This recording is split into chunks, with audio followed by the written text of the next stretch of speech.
After these things, when the wrath of King Ahasuerus subsided, he remembered Vashti, what she had done, and what had been decreed against her. Then the king's servants who attended him said, "Let beautiful young virgins be sought for the king, and let the king appoint officers in all the provinces of his kingdom, that they may gather all the beautiful young virgins to Shushan the citadel, into the women's quarters, under the custody of Hegai, the king's eunuch, custodian of the women, and let beauty preparations be given them. Then let the young woman who pleases the king be queen instead of Vashti." This thing pleased the king, and he did so. In Shushan the citadel there was a certain Jew, whose name was Mordecai the son of Jair, the son of Shimei, the son of Kish, a Benjamite. Kish had been carried away from Jerusalem with the captives who had been captured with Jeconiah king of Judah, whom Nebuchadnezzar the king of Babylon had carried away. And Mordecai had brought up Hadassah, that is, Esther, his uncle's daughter, for she had neither father nor mother. The young woman was lovely and beautiful. When her father and mother died, Mordecai took her as his own daughter. So it was, when the king's command and decree were heard, and when many young women were gathered at Shushan the citadel, under the custody of Hegai, that Esther also was taken to the king's palace, into the care of Hegai the custodian of the women. Now the young woman pleased him, and she obtained his favor, so he readily gave beauty preparations to her, besides her allowance. Then 7 choice maidservants were provided for her from the king's palace, and he moved her and her maidservants to the best place in the house of the women. Esther had not revealed her people or family, for Mordecai had charged her not to reveal it. And every day Mordecai paced in front of the court of the women's quarters to learn of Esther's welfare and what was happening to her. Each young woman's turn came to go in to King Ahasuerus after she had completed 12 months' preparation, according to the regulations for the women. For thus were the days of their preparation apportioned: 6 months with oil of myrrh, and 6 months with perfumes and preparations for beautifying women. Thus prepared, each young woman went to the king, and she was given whatever she desired to take with her from the women's quarters to the king's palace. In the evening she went, and in the morning she returned to the second house of the women, to the custody of Sheashgaz, the king's eunuch who kept the concubines. She would not go in to the king again unless the king delighted in her and called for her by name. Now when the turn came for Esther, the daughter of Abihail, the uncle of Mordecai, who had taken her as his daughter, to go in to the king, she requested nothing but what Hegai the king's eunuch, the custodian of the women, advised. And Esther obtained favor in the sight of all who saw her. So Esther was taken to King Ahasuerus into his royal palace in the 10th month, which is the month of Tebeth, in the 7th year of his reign. The king loved Esther more than all the other women, and she obtained grace and favor in his sight more than all the virgins. So he set the royal crown upon her head, and made her queen instead of Vashti. Then the king made a great feast, the feast of Esther, for all his officials and servants. And he proclaimed a holiday in the provinces, and gave gifts according to the generosity of a king. When virgins were gathered together a second time, Mordecai sat within the king's gate. Now Esther had not revealed her family and her people, just as Mordecai had charged her, for Esther obeyed the command of Mordecai as when she was brought up by him. In those days, while Mordecai sat within the king's gate, 2 of the king's eunuchs, Bigthan and Teresh, doorkeepers, became furious and sought to lay hands on King Ahasuerus. So the matter became known to Mordecai, who told Queen Esther, and Esther informed the king in Mordecai's name. And when an inquiry was made into the matter, it was confirmed, and both were hanged on a gallows. And it was written in the book of the Chronicles, in the presence of the king.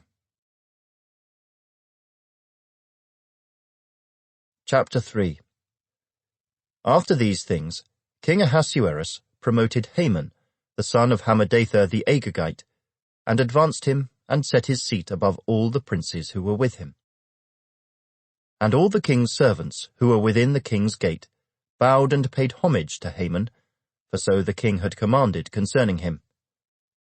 But Mordecai would not bow or pay homage. Then the king's servants who were within the king's gate said to Mordecai, "Why do you transgress the king's command?"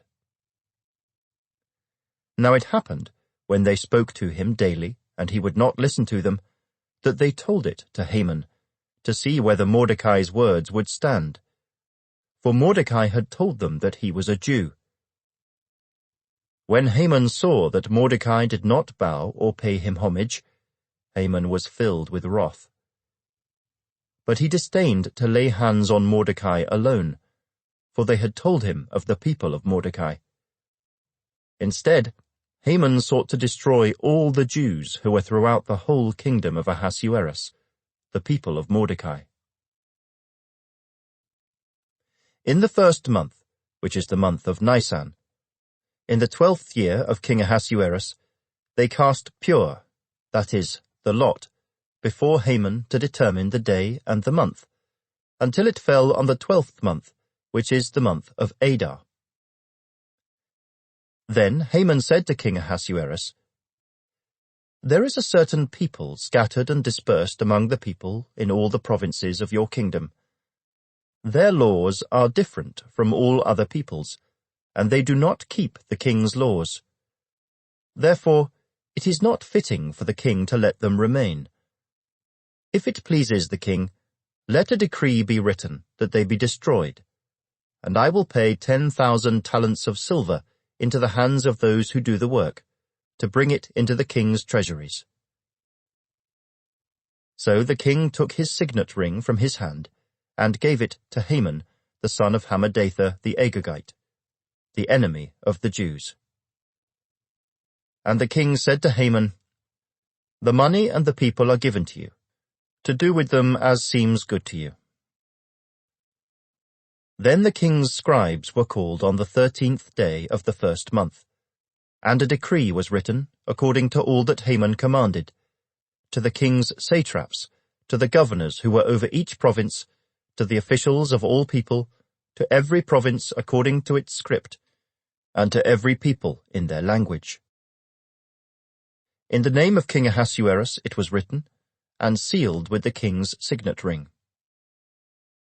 And the letters were sent by couriers into all the king's provinces, to destroy, to kill, and to annihilate all the Jews, both young and old, little children and women, in one day, on the 13th day of the 12th month, which is the month of Adar, and to plunder their possessions. A copy of the document was to be issued as law in every province, being published for all people, that they should be ready for that day. The couriers went out, hastened by the king's command, and the decree was proclaimed in Shushan the citadel. So the king and Haman sat down to drink, but the city of Shushan was perplexed. Chapter 4.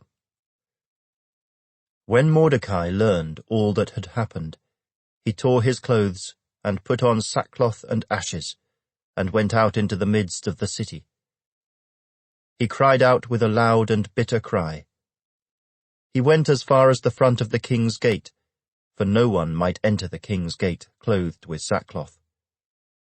And in every province where the king's command and decree arrived, there was great mourning among the Jews, with fasting, weeping and wailing, and many lay in sackcloth and ashes.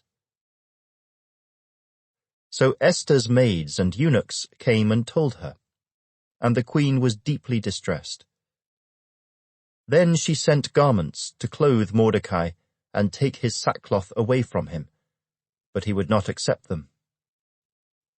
Then Esther called Hathach, one of the king's eunuchs, whom he had appointed to attend her, and she gave him a command concerning Mordecai, to learn what and why this was. So Hathach went out to Mordecai in the city square that was in front of the king's gate. And Mordecai told him all that had happened to him, and the sum of money that Haman had promised to pay into the king's treasuries to destroy the Jews. He also gave him a copy of the written decree for their destruction, which was given at Shushan, that he might show it to Esther and explain it to her, and that he might command her to go in to the king to make supplication to him and plead before him for her people. So Hathach returned and told Esther the words of Mordecai. Then Esther spoke to Hathach and gave him a command for Mordecai. All the king's servants and the people of the king's provinces know that any man or woman who goes into the inner court to the king, who has not been called, he has but one law: put all to death, except the one to whom the king holds out the golden scepter, that he may live. Yet I myself have not been called in to go to the king these 30 days. So they told Mordecai Esther's words. And Mordecai told them to answer Esther, "Do not think in your heart that you will escape in the king's palace any more than all the other Jews. For if you remain completely silent at this time, relief and deliverance will arise for the Jews from another place, but you and your father's house will perish.